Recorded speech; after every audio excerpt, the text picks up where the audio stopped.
లోపల పూజ చేసుకున్నాను, బయట పూజ ఎలా చేసుకున్నాను అని మీకు వీడియో షేర్ చేస్తున్నాను. హోలీ పండుగ రోజండి ఇది. నాకు చాలా టైం పడుతుంది వీడియో షేర్ చేయడానికి. కొద్ది వీడియోని లైక్ చేసి, షేర్ చేసి, సబ్స్క్రైబ్ చేయండి.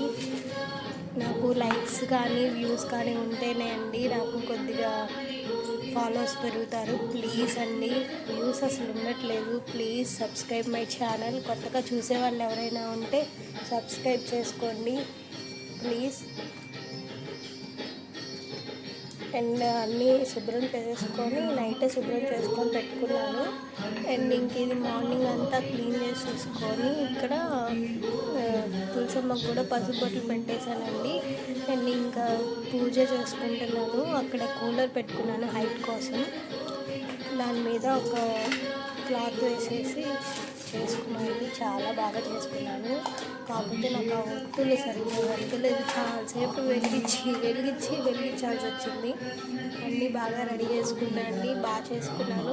మీరు ఎలా చేసుకున్నారో కమెంట్ సెక్షన్లో కమెంట్ చేయండి. 2 weeks అయిపోతుంది ఆ పండుగ. విఘ్నవాస నివాస కారణ మహాగంధస్థలాలంబిత సింధూరారుణ పుంజ చంద్రకిరణ ప్రచ్ఛాదినా గచ్చవీః శ్రీ విఘ్నేశ్వర వల్లభో గిరిజయా సానందమానందితః స్మేరాస్యస్తవ దుంభిరాజముదితో దేయాత్ సదా మంగళం కంఠే యస్య లసత్కలరాలకరళం గంగాజలం మసక్తే వామాంగే గిరిరాజరాజతనయా జాయా భవానీ సతీ నందిస్కంద గణాధిరాజ సహిత శ్రీ విశ్వనాథ ప్రభూ కాశీ మందిర సంస్థితోఖిల గురు దేయాత్ సదా మంగళం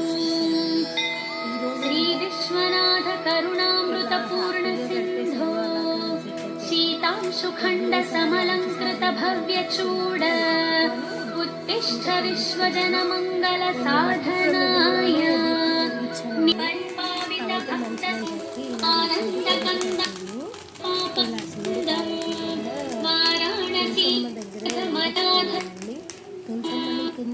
కింద పెట్టుకోవడానికి బాగా కిందగా ఉంది, అందుకని అక్కడ పెట్టుకొని ఇంకా చేశాను.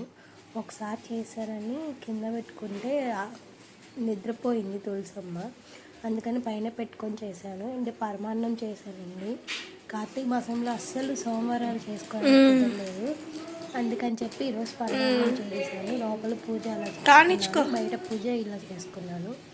నా ముగ్గండి ఈరోజు ఇలా వేసుకున్నాను నా ముగ్గు. అండ్ టిఫిన్ కోసం ఇది ఇంకా ఈవినింగ్ అండి. మార్నింగ్ అలా చేసుకున్నాను కదా, ఈవినింగ్ ఇంకా ఇలా పప్పు చట్నీ చేసేస్తున్నాను. పప్పు చట్నీకి తాలింపు వేస్తాను. కొబ్బరి అండ్ పల్లి అను పుటాని వేసేసి మిక్సీ వేసేసాను. ఇలా చట్నీ అయితే అయిపోయింది. ఈవినింగ్ చట్నీ రెడీ చేశానండి. శనక్కాయ గుళ్ళు చట్నీ చేశాను, చాలా బాగా వచ్చిందండి. నెక్స్ట్ టైం ఎప్పుడైనా చూపిస్తానండి. మేము ఈవినింగ్ దోశ పిండి వేసేసాను. దోశ పిండి ఉందని ఇంకా దోశలు వేసుకున్నాను, టిఫిన్ చేసేద్దాంలే అని ఆ రోజు ఈవినింగ్ టిఫిన్ చేసాము.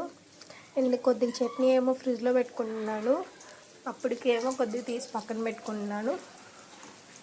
2 రోజులకి 3 రోజులకి వచ్చేలా చేసుకుంటానండి. పెద్ద ఆకులు చేసుకోవడానికి బద్దకం వేసి ఒకేసారి చేసుకుంటాను. ఒక 2 డేస్కి దోశలు వేస్తున్నాను.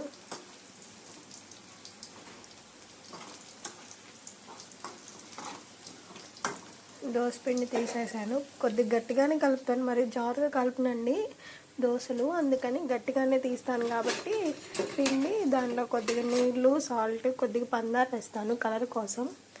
అవన్నీ వేసి బాగా మిక్స్ చేస్తున్నాను. దోశలు కూడా క్రిస్పీగా బాగా వచ్చాయి. మీరు కూడా ఎలా వేసుకుంటారు అనేది కామెంట్ సెక్షన్లో కామెంట్ చేయండి. నాకైతే నా ఫేవరెట్ దోశ, చాలా ఇష్టం నాకు దోశ అంటే.